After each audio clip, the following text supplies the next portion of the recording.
دین و دنیا کے بادشاہ، ودائی یقین کے شہباز، عالم انتہائی کے ماہر اسرار اور دولت دنیاوی کے سرمایہ دار، عظیم الشان ملک کے بادشاہ یعنی حضرت ابراہیم ادھم رحمۃ اللہ تعالی علیہ اپنے زمانے میں سب سے زیادہ متقی تھے۔ آپ کو بہت سے بزرگان عظام سے شرف نیاز حاصل تھا۔ عام طور پر حضرت امام رحمۃ اللہ تعالی علیہ سے زیادہ مجلس رہا کرتی تھی۔ حضرت جنید بغدادی رحمۃ اللہ تعالی علیہ فرماتے ہیں کہ اس گروہ فقراء کے تمام علوم کی کنجی حضرت ابراہیم ادھم ہیں۔ روایت ہے کہ ایک مرتبہ آپ حضرت اعظم رحمۃ اللہ تعالی علیہ کی مجلس میں حاضر ہوئے، لیکن امام صاحب کے دوستوں نے آپ کو بچشم حقارت دیکھا۔ یہ صورت دیکھ کر امام صاحب نے آپ کو سیدنا کے لفظ سے مخاطب فرمایا۔ چنانچہ امام صاحب کے دوستوں نے شرمندہ ہو کر پوچھا کہ یہ سعادت ان کو کہاں سے حاصل ہوئی؟ امام صاحب نے فرمایا کہ یہ ہر وقت خدا کی اطاعت میں مصروف و مشغول رہتے ہیں، لیکن ہم دوسرے کاروبار بھی کرتے ہیں۔ ابتدا میں آپ بلخ کے بادشاہ تھے، بڑے کر و فر اور شان و شوکت سے آپ حکومت کرتے تھے۔ ایک رات آپ محل میں محو خواب تھے۔ آدھی رات کے وقت آپ کی آنکھ ایک اچانک واقعے سے کھل گئی۔ معلوم ہوا کہ ایک آدمی چھت کے اوپر ٹہل رہا ہے۔ پوچھا کہ تو کون ہے اور یہاں اس وقت کیا کر رہا ہے؟ اس نے کہا کہ آپ کا دوست ہوں اور یہاں اپنا جو اونٹ گم ہو گیا ہے تلاش کر رہا ہوں۔ آپ نے فرمایا کہ بھلا یہ ممکن کیسے ہو سکتا ہے کہ شاہی محلات کی چھتوں پر اونٹ آ جائیں؟ اس آدمی نے جواب دیا، بھلا یہ کیسے ہو سکتا ہے کہ جامع اطلس پہن کر عیش و عشرت میں خدا مل جائے؟ یہ جواب سن کر آپ کے دل میں خوف سا پیدا ہو گیا۔ دوسرے دن جب آپ دربار عام میں بسد شان و شوکت تشریف فرما تھے، یکایک ایک باروب آدمی اندر داخل ہوا۔ عمرہ اور وزراء اور غلام وغیرہ میں سے کسی کو جرت نہ ہوئی کہ اس طرح گستاخانہ طور پر اندر آنے کی وجہ پوچھے۔ چنانچہ وہ بے تحاشا آپ کے تخت تک پہنچ گیا۔ آپ نے نہایت تعجب سے پوچھا کہ تو کون ہے اور یہاں کس طرح آیا ہے؟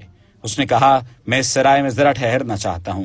آپ نے کہا کہ یہ سرائے نہیں، شاہی محل اور دربار ہے۔ اس آدمی نے کہا کہ آپ سے پہلے اس محل میں کون رہتا تھا؟ فرمایا کہ میرا باپ۔ پھر پوچھا کہ تمہارا باپ اور اس سے پہلے کون تھا؟ فرمایا کہ میرا دادا۔ اس طرح کئی پشتوں تک پہنچ کر اس نے پوچھا کہ آپ کے بعد یہاں کون رہے گا؟ فرمایا کہ میری اولاد۔ پھر اس آدمی نے کہا کہ ذرا خیال کرو، جس مقام میں اتنے آدمی آئیں اور جائیں لیکن کسی کا مستقل قیام نہ ہو تو پھر وہ مقام سرائے نہیں تو اور کیا ہے؟ یہ کہہ کر وہ باہر چلا گیا، لیکن آپ کے دل میں رات کے واقعے سے آگ لگی ہوئی تھی۔ اس معاملے نے جلتی پر تیل کا کام کیا۔ آپ تنہا اس کے پیچھے دوڑے اور اس کو پکڑ کر پوچھا کہ تم کون ہو؟ اس نے جواب دیا کہ میں خضر ہوں۔ یہ سنتے ہی آپ کا درد اور بڑھ گیا۔ چنانچہ واپس محلات میں آ کر لیٹ گئے، مگر سکون ندارت تھا۔ ناچار باہر ہوا خوری کے لیے گھوڑے پر سوار ہو کر گئے۔ ساتھ کے آدمی قدرت خدا سے جدا ہو گئے۔ اس وقت آپ نے آواز سنی کہ ابراہیم، اس وقت سے پہلے جاگو جبکہ تمہیں موت کے ذریعے جگایا جائے۔ پھر ایک ہرن کو دیکھ کر اس کا شکار کرنا چاہا، مگر قدرت خدا سے ہرن بولا، تم میرا شکار نہیں کر سکتے بلکہ خود شکار ہو جاؤ گے۔ کیا تمہارے لیے کوئی اور مشغلہ نہیں ہے؟ ان باتوں سے آپ کے دل میں خوف الہی اس قدر طاری ہوا کہ اللہ تعالیٰ نے اپنے فضل و کرم سے آپ کی باطنی آنکھوں کو منور کر دیا اور برکات الہی کا نزول ہونے لگا۔ چنانچہ آپ نے تخت و حکومت پر لات ماری اور فقیرانہ لباس بدل کر شہر سے باہر نکل گئے۔ اپنے گناہ پر روتے جاتے تھے اور جنگلوں اور وادیوں سے پیادہ گزرتے جاتے تھے۔ بادشاہی کو چھوڑ کر فقر کا جامہ اختیار کر کے صحرا نوردی کرتے ہوئے آپ نواح نیشا پور میں پہنچ گئے۔ وہاں ایک غار جو نہایت مشہور اور بھیانک تھی، اس غار میں تقریباً 9 سال تک ریاست کرتے رہے۔ اور جمعے کے جمعے آپ غار سے باہر نکلتے، لکڑیوں کو جنگل سے اکٹھا کرتے اور نیشا پور جا کر فروخت کرتے۔ جو کچھ حاصل ہوتا اس میں سے نصف راہ خدا میں دے دیتے اور نصف کی روٹی خرید کر جمعے کی نماز پڑھتے اور پھر غار میں آ جاتے۔ پھر ہفتہ بھر باہر نہ نکلتے۔ ایک دفعہ سخت سردی کے دوران آپ کے وضو کا پانی بھی جم گیا، لیکن آپ نے اسی پانی کو توڑ کر وضو کیا۔ صبح کے وقت آپ کو سردی نے ذرا زیادہ ستانا شروع کیا۔ آپ کے دل میں آگ تاپنے کا خیال پیدا ہوا۔ خدا کی قدرت، آپ اس وقت نماز میں مشغول تھے۔ اسی حالت میں آپ کو ایسا معلوم ہوا گویا کسی نے پوستین پہنا دی ہے اور گرم ہو گئے۔ اسی حالت میں نماز پڑھ کر اپنے وظائف میں مشغول ہو گئے۔ جب آپ فارغ ہوئے تو دیکھا کہ اژدہا تھا جس نے آپ کو گرم کر رکھا تھا۔ آپ کے دل میں خوف پیدا ہوا اور فرمایا، الہی تو نے تو صورت لطف میں اس کو بھیجا تھا، مگر میں اس کو قہر کی صورت میں دیکھ رہا ہوں۔ اس وقت اژدہے نے اپنے چہرے کو زمین پر ملا اور غائب ہو گیا۔ روایت ہے کہ جب لوگ آپ کے مرتبے اور شکل سے واقف ہو گئے تو آپ اس غار سے بھاگ گئے اور مکہ معظمہ میں جا نکلے۔ اسی زمانے میں جب کہ آپ نے غار کو چھوڑا، شیخ ابو سعید رحمۃ اللہ تعالی علیہ نے اس غار کی زیارت کی اور فرمایا کہ اگر اس غار کو مشک عنبر سے بھر دیا جاتا تو بھی اس قدر خوشبو اس میں نہ آتی جو ایک صاحب دل کے کچھ عرصہ قیام کرنے سے پیدا ہو گئی۔ روایت ہے کہ دوران صحرا نوردی ایک بزرگ سے آپ کی ملاقات ہوئی جس نے آپ کو اسم اعظم سکھا دیا. اسی نام سے اللہ تعالیٰ کو یاد کرتے رہے. پھر آپ کی ملاقات حضرت خضر علیہ السلام سے ہوئی جنہوں نے فرمایا کہ ابراہیم وہ بزرگ میرا بھائی حضرت الیاس علیہ السلام تھے. پھر آپ نے ان سے اور باتیں بہت سی سیکھی اور انہی کی بدولت اس عظیم الشان مرتبے تک پہنچے. آپ کا قول ہے کہ دوران صحرا نوردی میں جب میرا گزر فرات العراق سے ہوا تو میں نے 70 فقیروں کو دیکھا جنہوں نے اللہ کی راہ میں جان دی تھی. ان میں سے ایک میں بھی ابھی کچھ زندگی ابھی باقی تھی. میں نے اس سے پوچھا کہ یہ کیا ماجرا ہے؟ اس نے کہا ابراہیم ادم اپنے لیے پانی اور ثواب لازم کر لے ورنہ مجبور ہو جائے گا. نزدیک نہ آ، دکھ اٹھائے گا. کوئی ایسا شخص نہ ہو جو بساط سلامتی پر گستاخی کرے. اے دوست ڈر جو حاجیوں کو کافران روم کی طرف قتل کرتا ہے اور حاجیوں سے جنگ کرتا ہے. تجھے واضح ہو کہ ہم صوفیوں کے گروہ میں سے تھے. ہم نے محض خدا کے توکل پر اس بیابان میں قدم رکھا اور عہد کیا کہ کسی سے بات نہ کریں گے اور کسی سے نہ ڈریں گے مگر سوائے اللہ تعالیٰ کے اور نہ ہی کسی اور کی طرف توجہ دیں گے. چنانچہ جب ہم جنگل طے کر کے بیت الحرام کے نزدیک پہنچے تو حضرت خضر علیہ السلام سے ملاقات ہوئی. ہم نے سلام کیا اور خوش ہوئے اور اپنی صحیح کو مشکور و منظور سمجھ کر خدا کا شکریہ ادا کیا اور کہا کہ ایسا برگزیدہ آدمی ہماری ملاقات اور استقبال کو آیا. اسی وقت درگاہ الہی سے ہماری جانوں کو حکم ہوا کہ او جھوٹو اور دغا بازو، کیا تمہارا یہی اقرار تھا کہ مجھے بھول جاؤ اور غیر کے ساتھ مشغول ہو جاؤ؟ میں اس قصور کے عوض تمہاری جان لوں گا اور تمہارا خون کراؤں گا.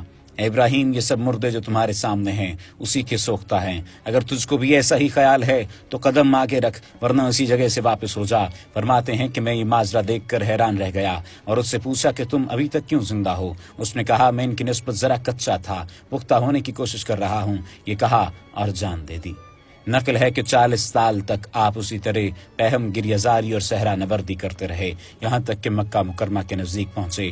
آپ کی تشریف آوری کی خبر بزرگان حرم کو کسی نہ کسی طرح ہو گئی. چنانچہ وہ سب لوگ آپ کے استقبال کو آئے. جب آپ کو اس بات کا علم ہوا تو آپ نے اپنے آپ کو قافلے سے ذرا آگے بڑھا لیا اور علیحدہ ہو گئے تاکہ آپ کو کوئی پہچان نہ سکے. چنانچہ بزرگان حرم کے خدمتگاروں نے جو آگے آگے تھے آپ سے پوچھا کہ ابراہیم ادم نزدیک ہیں، کیونکہ بزرگان حرم نے ان کے استقبال کو تشریف لائے تھے. اور آپ نے فرمایا کہ بزرگ لوگ اس زندیق سے کیا چاہتے ہیں؟ یہ سن کر ان لوگوں نے اپنے آپ کو پیٹا اور کہا کہ تو ایسے بزرگ کو زندیق کہتا ہے؟ زندیق تو خود ہے. آپ نے فرمایا کہ میں بھی یہی کہتا ہوں. جب وہ لوگ آپ کے پاس سے گزر گئے تو آپ نے اپنے نفس کو مخاطب کیا اور کہا تو نے اپنے کیے کی سزا دیکھی. خدا کا شکر ہے کہ میں نے تجھ کو اپنے مقصد میں کامیاب نہیں ہونے دیا اور تم مشائخان حرم کے استقبال کا لطف نہ اٹھا سکا. پھر آپ حرم میں مقیم ہو گئے اور ہمیشہ اپنی محنت سے کما کر اپنا اور اپنے یاروں کا پیٹ پالتے رہے، کیونکہ آپ کبھی کھیتوں کی رکھوالی کرتے اور کبھی جنگل سے جا کر لکڑیاں کاٹ لاتے اور فروخت کرتے. نقل ہے کہ جب آپ نے بادشاہی ترک کر کے بلخ کو چھوڑا اس وقت آپ کا اکلوتا بیٹا بھی شیر خوار تھا. جوان ہونے پر اس بچے نے اپنی ماں سے پوچھا کہ میرا باپ کہاں ہے؟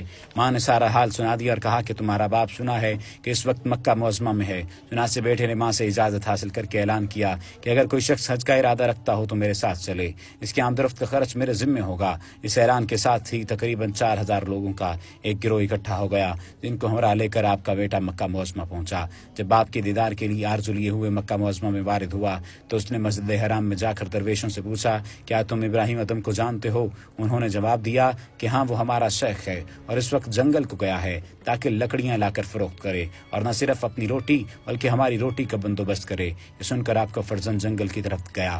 دیکھا کہ ایک بوڑھا شخص لکڑیوں کا کٹھا سر پر اٹھائے چلا آتا ہے. اگرچہ محبت نے جوش کیا مگر نوجوان اور سعادت مند بیٹے نے اپنے آپ کو سنبھالا اور آپ کے پیچھے پیچھے بازار میں پہنچا. آپ نے بازار میں آ کر آواز دی کوئی ہے جو پاک مال کو پاک مال کے عوض خریدے؟ چنانچہ ایک شخص نے ان لکڑیوں کو خرید لیا اور آپ کو روٹی دی جس کو لے کر آپ اپنے مریدوں میں آ گئے اور روٹی ان کے حوالے کر کے جس کو وہ کھانے لگ گئے آپ نماز میں مشغول ہو گئے.